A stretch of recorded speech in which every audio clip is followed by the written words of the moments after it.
Hi, I'm Sierra Morris and this is Chuckin' the Chicks.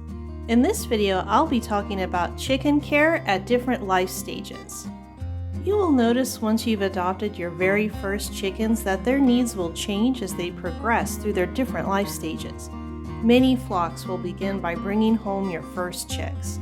It's important to choose a breed of chicken aligned with your flock's purpose. Purposes like egg layers, meat birds, dual-purpose birds, show birds, or companionship chickens. Chickens can serve multiple purposes. It's important to choose the breed that's right for you. Different chicken life stages encompasses a lot of information and a lot of intricate detail. I won't be able to cover absolutely all of that information in just one video. Honestly, each different chicken life stage could have its own dedicated video, so maybe I'll make that series down the line. What I'm going to try to do in this video is give you as much information as possible to give you a broad overview of the different life stages, from baby chicks to chickens in their prime to elderly and aging chickens. It's important before bringing home your first baby chicks to their brooder, the protected area where they're going to spend the first 8 to 10 weeks of their life, that their brooder is already set up and ready to go. For many chicks, their experience either being sent by mail or being stored in crowded bins is very traumatic and difficult for them physically. It's advisable to give your new baby chicks at least 2 to 3 days undisturbed in their new home before handling them to allow them to acclimate to their new surroundings. It's recommended your brooder provides at least 1 square foot of space per chick. The side walls should be at least 24 inches high. You'll want to cover the brooder with a hardware cloth top or a screen lid to keep out predators both indoor and outdoor. There are advantages and disadvantages to keeping your brooder indoors, for example in a bathroom, or brooding your chickens outdoors in a finished barn or garage. Either way, your brooder will need daily maintenance, and regardless of its location, your brooder is going to be messy. Babies of any species are messy. Indoor pets should be kept away from fragile baby chicks to avoid accidents. Young children should only interact with baby chicks with adult supervision.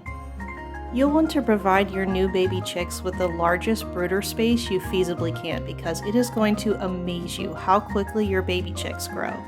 Overcrowding can lead to undesirable behavior like bullying and pecking even in young chicks. Your baby chicks will need a food dispenser with chick starter grower feed, chick grit in a separate container, a water dispenser, and a heat source. You will need to line your brooder container with either puppy pads, paper towels, or pine shavings. Slick cardboard, newspaper, or plastic surfaces can cause your baby chicks to slip and fall, causing injuries like splay leg, injured joints, or broken toes. I highly recommend using a baby chick electrolyte packet when you first bring your chicks home. Most hatcheries and box stores will sell these hydration packets with your new chicks, or you can purchase them separately. Unless you only intend to ever raise only one batch of chicks, I highly recommend investing in a panel heater as opposed to a heat lamp for your chick's heat source. Heat lamps are a more economical alternative to a panel heater, but they pose a very real fire hazard and need to be checked much more frequently. Purchase an economy thermometer to place inside your brooder with your baby chicks to monitor their brooder temperature. The brooder temperature should be between 90 to 95 degrees Fahrenheit when you first bring them home, and then each week you'll reduce that temperature by 5 degrees as the chicks grow by adjusting the level of their heat source. You'll need a panel heater or a heat lamp. LED light bulbs do not provide the heat that baby chicks require. Your chicks will require less heat over time as their downy chick fuzz is replaced by new feathers. If your chicks are comfortable, they will be active and explore their entire brooder. Healthy, happy chicks eat and drink. If you notice that baby chicks are constantly huddled under their heat source and not moving at all, they're likely too cold. If you notice your baby chicks are visibly avoiding their heat source and trying to escape it, they're likely too hot. If you are lucky enough to have a broody hen who is willing to hatch and raise her own chicks, this is obviously the ideal. Nature always knows best. However, for many, you will instead have to do your best to provide for the things that the mother hen would just do naturally. Once your chicks are fully feathered, sometime between 8 to 10 weeks of age, they are ready to be outside. Your chicks need a full set of feathers before they can regulate their body temperature in outdoor conditions. Ideally, before bringing your first chickens home, you have already constructed and prepared their chicken area and infrastructure. You will not be able to complete construction quicker than your chickens can grow. 8 to 10 weeks is just a little over 2 months. Most chicken area plans will take more time than that to complete. As adult chickens, your flock will need a safe, predator-proof coop, roosts and perches, clean nesting boxes, and space to exercise and explore. If possible, I highly recommend including a run in your chicken plans. A chicken run is a protected exercise and activity area which provides your flock with safe space in addition to their coop to complete natural activities like perching, scratching, exploring, and remaining active.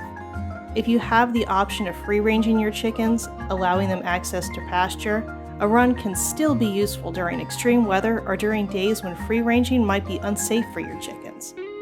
Newly revised recommendations for space for backyard chickens suggest your chickens should have at least 5 square feet of coop space and 10 square feet of run space per standard-sized chicken. Bantam breeds, which are the smaller chickens, will require approximately half of that. Larger, heavier breeds will need more space. Adequate space paired with timely, regular cleaning and maintenance are imperative to your flock's overall health. Crowded flocks demonstrate a lot of undesirable behavior like aggression, pecking themselves or other chickens, and in extreme cases, even cannibalism. The more space you can provide for your flock, the healthier, calmer, and happier chickens you'll have. Your chickens will need food and water stations. I highly recommend creating multiple food and water stations to reduce bullying and aggression around food. You will need to provide chicken food that is appropriate to your chicken's purpose. Egg layers, meat birds, baby chicks, and elderly chickens all have different nutritional needs.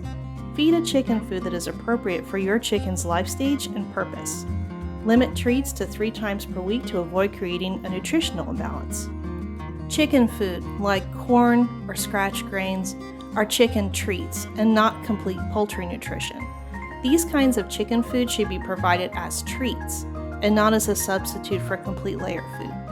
Corn and scratch grain don't contain the necessary protein or calcium required by healthy laying hens, and without these important nutrients, you will see symptoms such as hens being egg-bound, soft-shell eggs, or other signs of ailing health that can be linked to inadequate or inappropriate nutrition. If you are moving your chickens on fresh pasture daily, they will be able to forage for their own grit.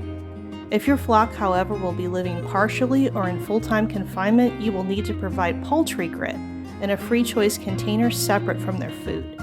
I also provide calcium supplement in the form of oyster shells for my flock to promote healthy, strong shells and strong feathers. Chickens don't chew their food. They break down food in a body part called the gizzard.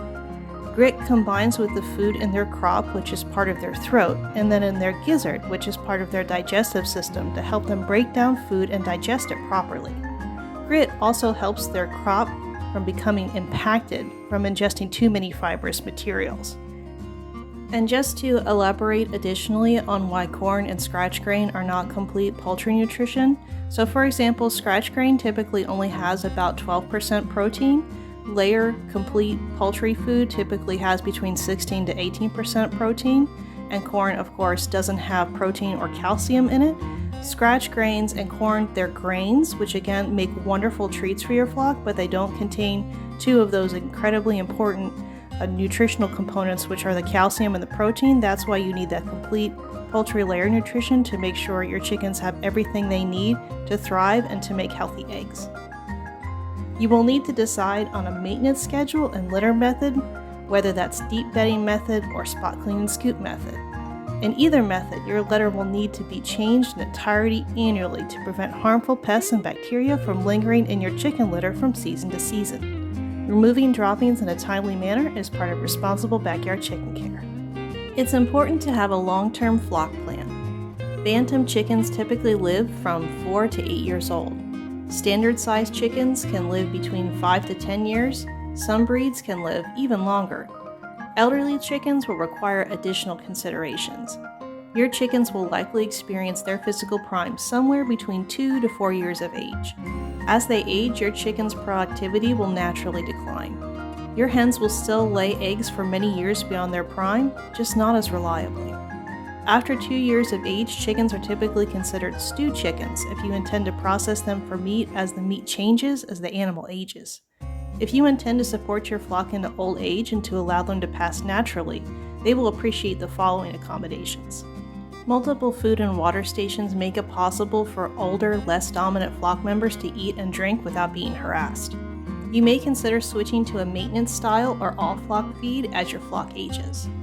Older chickens benefit from lower roosts and perches and wider spaces to rest on, like platforms, ramps, and bales of straw, as their ability to climb, grip, and jump lessens with age. You may also consider switching from pellet to crumble-style chicken food, as crumbles are easier for older chickens to consume. There are also optional treats and supplements for aging chickens. Older chickens are subject to many conditions associated with age and decline, like arthritis. Your older flock members can still provide many useful services, even if the height of their productivity is behind them. Older flock members tend to be more docile, they can still be excellent parents and mentors, they still provide pest control by eating insects, and they can teach valuable skills to younger flock members. Caring for and feeding a flock as they age can be expensive. It's important to plan ahead for what you will do for your chickens as they age. In addition to the information that's contained in this video, I also created dedicated videos for a quick start to getting your first chicks, and also a whole video that's about developing your unique personal long-term flock plan, whatever is appropriate for you, and I'll make sure to include the links for those 2 videos down below in the description. Caring for a backyard flock is a multiple-year journey full of rewarding, enriching, and amazing moments. With proper equipment, preparation, care, and forethought, caring for your backyard flock can be a source of limitless joy for you and your family. Be sure to acquire at least one beginner chicken care guide before beginning your chicken care journey, so you're prepared with reliable information to tend to and care for your flock. Don't rely solely on just online resources. Beginner chicken guides are readily available at your local library, your local agricultural office. Farm box stores have surprisingly good books and magazine sections, and these beginner care guides can also be purchased online. They include lots of helpful information like coop and run plans, as well as poultry first aid and other care tips. Even as a seasoned chicken owner, I still refer to my care guides all the time. More than anything, your chickens need you to have a learning attitude and a willingness to grow and learn as you care for them. With a little preparation, you can avoid many costly and tragic first-time chicken owner mistakes. Coincidentally, if you haven't watched it already, feel free to check out my first-time chicken owner mistakes to avoid video. I'll include that below in the description as well. That was a lot of information in one video. I tried to hit a lot of broad strokes. I know there's some information I missed. You can only fit so much into one video. But if you have questions about bringing home your first chickens, or if you're a seasoned chicken owner and you have first-time chicken owner tips you wish you knew before you brought home your first chicks, please share that information in the comments so we can all learn and grow together from all of our unique and varied lived experiences. Small flocks and small gardens can save the world.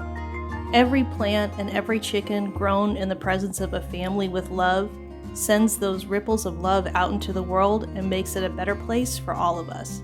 If you believe that too, be sure to like, share, and subscribe. We would love to have you as part of our flock. I make new videos every week about backyard chickens and homesteading to make this information more accessible to everyone. To all of my long-term, new, and current subscribers, thank you so much for being here on the channel. Your presence here helps me share this information with more people. Every new small flock and every new small garden, even if it's just a container on a back porch, every little bit helps make the world a better place. You guys are part of the solution, so thank you so much for being here, and thank you for supporting the channel. Lots of love from our coop to yours. See you next time.